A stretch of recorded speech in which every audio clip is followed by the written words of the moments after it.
tem graça que há várias coisas, até no início disto, houve uma vez que ainda o meu gabinete era ali ao lado, que entra um senhor pelo gabinete para me instalar um e-mail. E eu disse, eu tenho lá tempo para isso, para fazer, está a ver? Eu tenho lá tempo para isso, mas pronto, instalo, não se empate. E eu nunca pensei que, pronto, nessa aí já lá vão muitos anos, que neste momento isso se tornasse E é engraçado, mas eu acho que isso é uma coisa boa, não fico nada aflita com isso.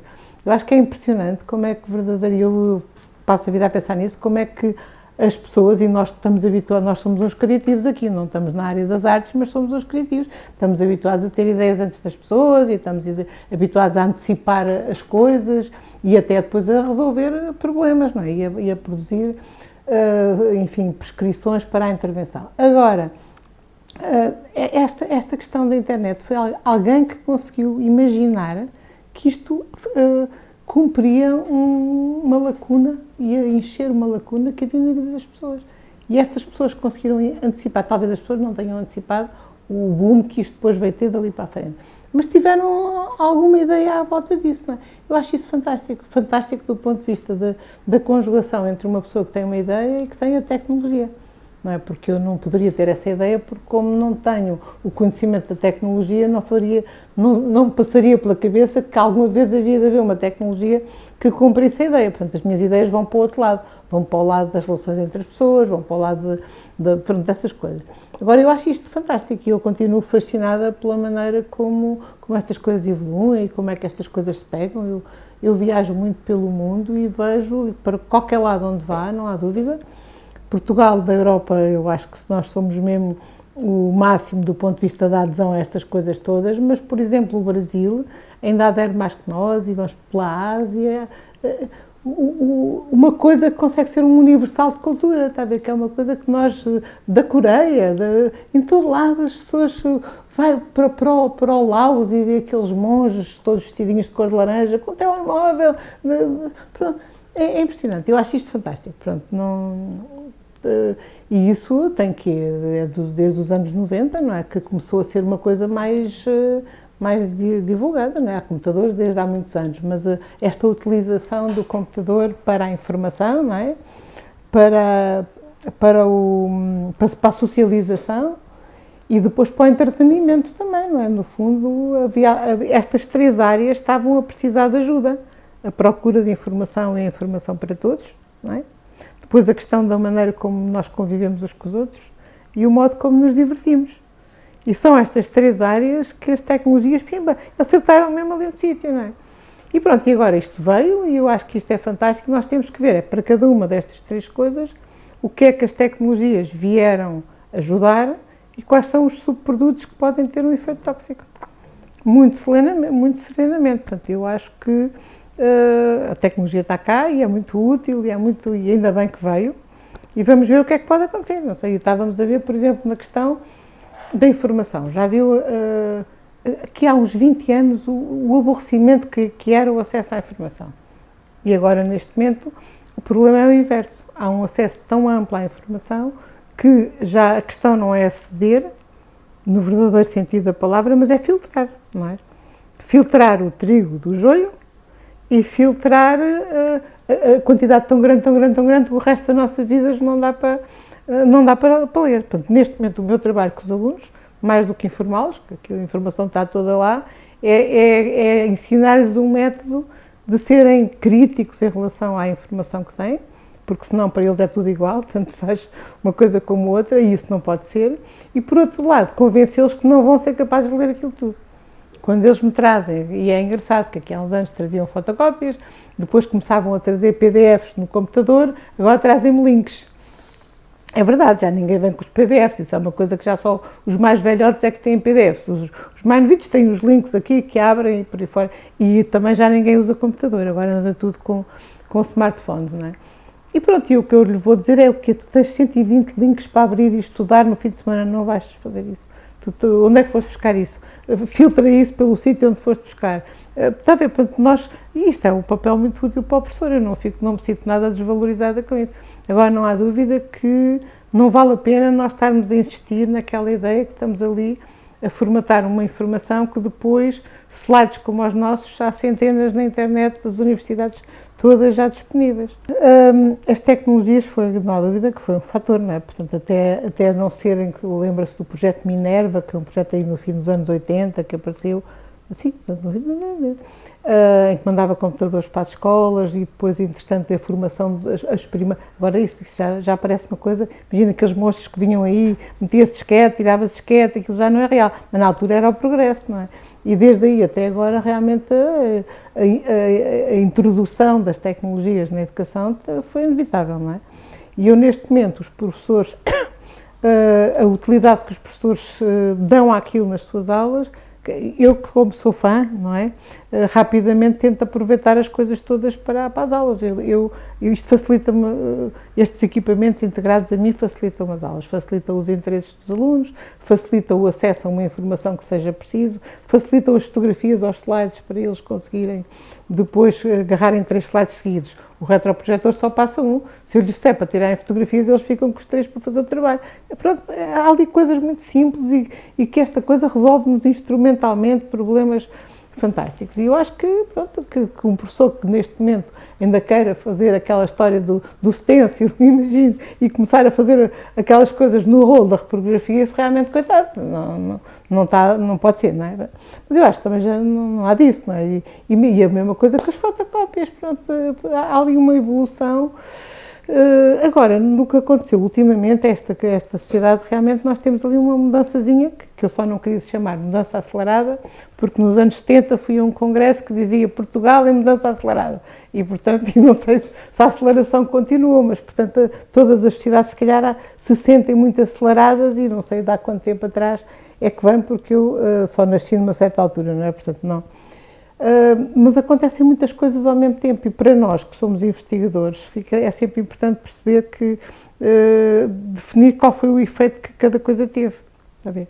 Por exemplo, o que é que aconteceu em relação... Aconteceram muitas coisas, por exemplo, desde 2010, por exemplo. O senhor alguma vez imaginava que nós íamos ter uma recessão económica e imaginava o efeito que a recessão económica ia ter pela nossa vida do dia-a-dia. Eu não passou pela cabeça. Também é evidente que podia ter imaginado essa situação com aquelas questões todas, mas pronto, não era uma coisa que eu pensei que podia acontecer, que podia arrebentar com 2 ou 3 estruturas mais tipo bancário, mais não sei o quê, mas nunca pensei que a vida das pessoas mudasse tão tristemente e tão no sentido da falta de esperança, de expectativa, das pessoas ficou tudo com um tapete puxado. Portanto, nessa altura também as tecnologias continuavam ali a evoluir, do outro lado. É muito difícil para mim conseguir perceber o que é que teve a ver com cada coisa, está a ver? O que é que teve a ver com cada coisa.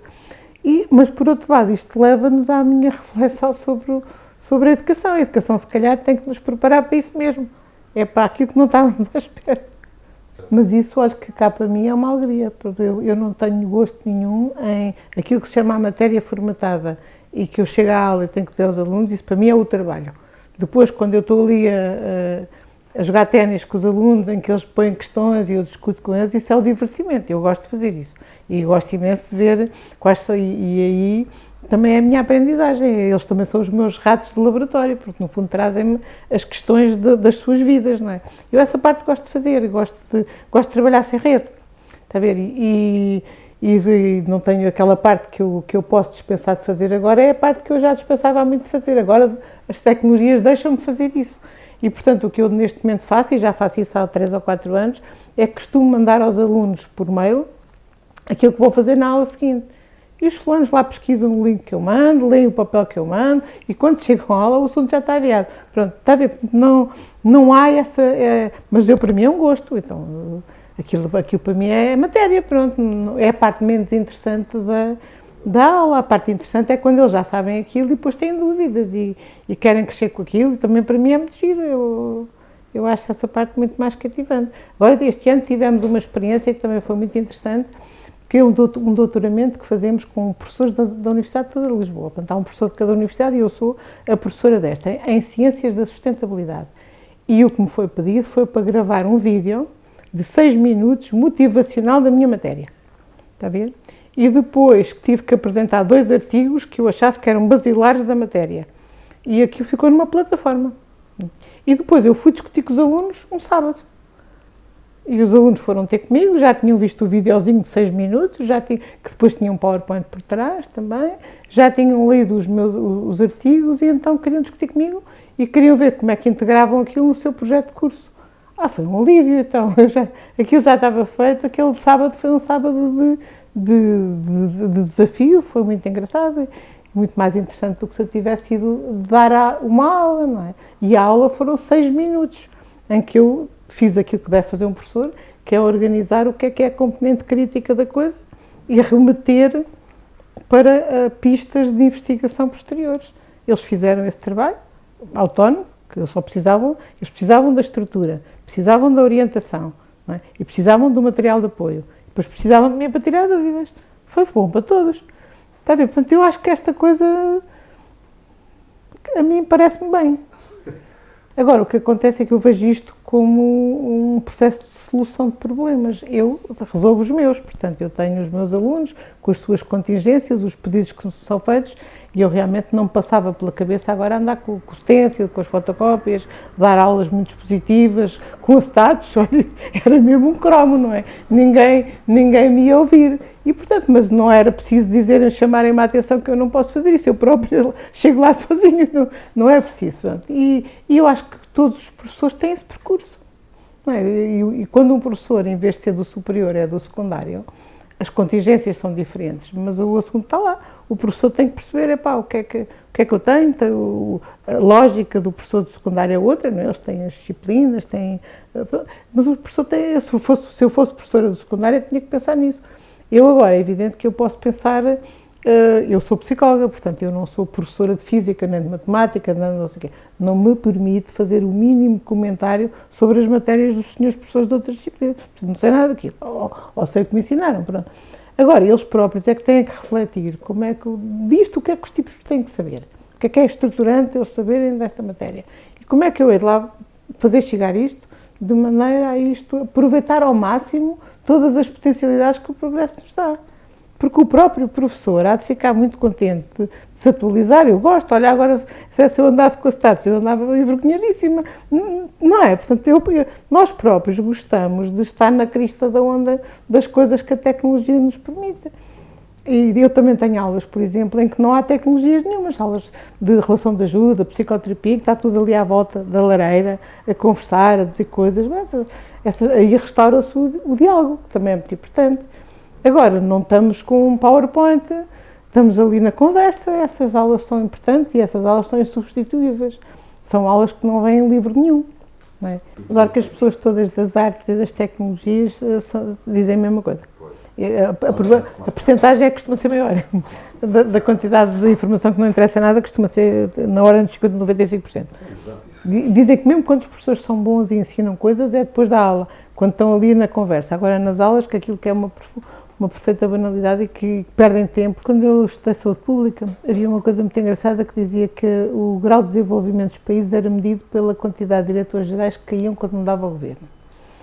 Portanto, isto é uma graça, mas percebe-se um bocado isso. Há coisas num país que têm que entrar em rotinas democráticas e que têm que ser completamente alheias às eleições, não é? Portanto, que é o que se chama a estabilidade de um país em crescimento. E a educação e as grandes decisões sobre a educação têm que estar fora dessa lógica partidária. Isso não acontece, realmente o que diz é verdade, de 4 em 4 anos muda as coisas, as pessoas em geral, sejam de que partido for, fazem um grande esforço para mudar tudo, e para mudar tudo em coisas minúsculas que às vezes é uma perca de tempo e que nem se percebe qual é que é a utilidade efetiva das coisas, provavelmente para marcar uma posição ou porque já estavam irritados com o resto, qualquer coisa assim. Raras vezes até é uma questão de programa ideológico, porque a gente ainda percebia se fosse uma questão ideológica, pronto, uns pensam assim, outros pensam assado, tem que mudar as coisas de acordo com, enfim, podia não ser famoso para um país, mas não, são coisas que não são estruturantes do ponto de vista ideológico, são coisinhas pequenas. Pois o que acontece é que realmente não há aquela coisa de se pensar num programa, de o pôr em prática, de o avaliar, de lhe dar continuidade, de o melhorar, não. Dá-se um programa, depois não se avalia, muda-se aquilo tudo e faz-se outro. Isso realmente é um problema. Não sei como é que se resolve isso. mas eu penso que a única solução será tornar-nos mais desenvolvidos de acordo com aquele critério que eu lhe falei, porque é verdade que há países mesmo muito menos desenvolvidos em que quando muda o governo há fome, porque não se desalfandega coisas, não se faz... Pronto. E nós já não estamos nessa fase, não é? Portanto, e por isso há coisas que é possível libertar desta lógica partidária porque não têm que ser afetadas. Tem a ver com o nível de qualidade de vida das pessoas, com o nível civilizacional que as pessoas adquiriram. Já viu o que acontecia se os hospitais fechassem todos no dia das eleições para depois... era uma catástrofe. Pronto, não pode acontecer. Nós temos que ter uma coisa até um certo nível, estável, garantidas do ponto de vista da civilização a nós todos, independentemente das pessoas que forem para o governo naqueles 4 anos ou naqueles 8 anos. Porque realmente isso é uma aflição que nós nos deparamos aqui. Nós já temos tido grandes chatices com isso, e então programas que são financiados pelos próprios governos, às vezes é um aborrecimento, porque depois, enfim, não sei o que lhe digo em relação a isso, mas verdadeiramente eu acho que cada vez há mais coisas que têm que ficar estáveis na qualidade de vida do cidadão, e que isso é uma medida de qualidade de vida de um país e uma medida de desenvolvimento. E depois há ali uma coisinha pequenina que é os governos que mudam. A Bélgica não ficou sem governo uma data de tempo e não viveram muito bem. Pronto, é isso. E, portanto, é deixar ficar os mínimos que tenham a ver com uma gestão, com umas relações internacionais, com posições estruturantes para um futuro largo. Isso é para os governos. Agora, aquelas coisas assim do dia-a-dia dos cidadãos, uns com os outros, isso tinha que ter... Não podia mudar todos os 4 anos, claro. O meu pelour tem mais a ver com o pensamento, não é? Portanto, essa maneira como essas coisas se concretizam, e ninguém se quer maior injustiça, porque isso depois tem outra coisa, que é assim, é evidente que toda a sociedade lucra no professor ter um estatuto reconhecido, não é? É bom para o professor que anda contente, é bom para o professor que se sente valorizado e que se empenha, e que não larga a profissão e não vai para outra assim que possa. É bom para os alunos que olham para o professor como eu quando crescer quero ser assim, não é? Portanto, é bom para toda a gente. É bom para os pais que olham para os professores como são aqueles tipos formados e que estão ali a tomar conta do meu filho. Portanto, a valorização socioprofissional e socioeconómica e essa coisa do professor é uma coisa fantástica, não é? E isso tem vindo a diminuir há muitos anos esta parte, não é? E o que é uma pena. O que é uma pena porque, no fundo, nós estamos a tomar conta da próxima geração pessoas com uma desvalorização socioprofissional imerecida e que realmente as põem de flanco ali a ouvir os miúdos, a dizer o que é que eu quero? Quer crescer e ficar com você? Os miúdos não querem ser professores quando crescem, não é uma figura de projeção. Mas tem pior, não é? Que as pessoas do superior, que eram aquelas pessoas espertas que iam para as universidades e faziam pesquisa e toda a gente tinha uma grande consideração por elas. Fale comigo daqui por 20 anos, se eu estiver não sei onde, e vai ver que já não vai ser assim. E isso também não é bom. Porque verdadeiramente a nossa carreira é uma carreira muito competitiva, muito difícil, muito demanding, portanto estamos sempre ali, estão sempre em cima de nós a pedir coisas, não é?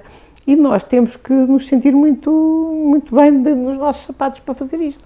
E isso não vai acontecer. Eu aqui há 3 ou 4 anos comecei a ter problemas de disciplina na sala de aulas, de alunos que vão para lá comer e fazer barulho e fazer os trabalhos de outras disciplinas. Nem é desinteressados do que eu digo, eles nem ouvem, entram e fazem ali uma coisa. E isso só quer dizer que o estatuto, ou seja, aquele professor universitário já não é aquela pessoa que é só alguns.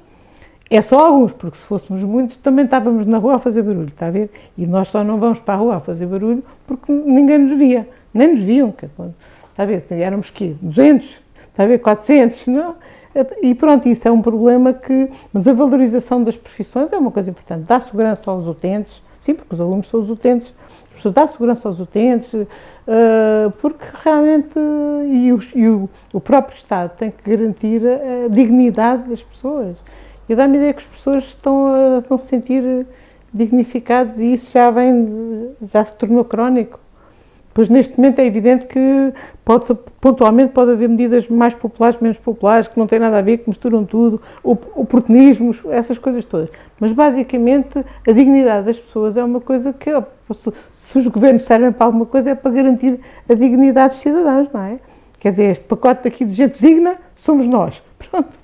E é um bom serviço para fazer, não é?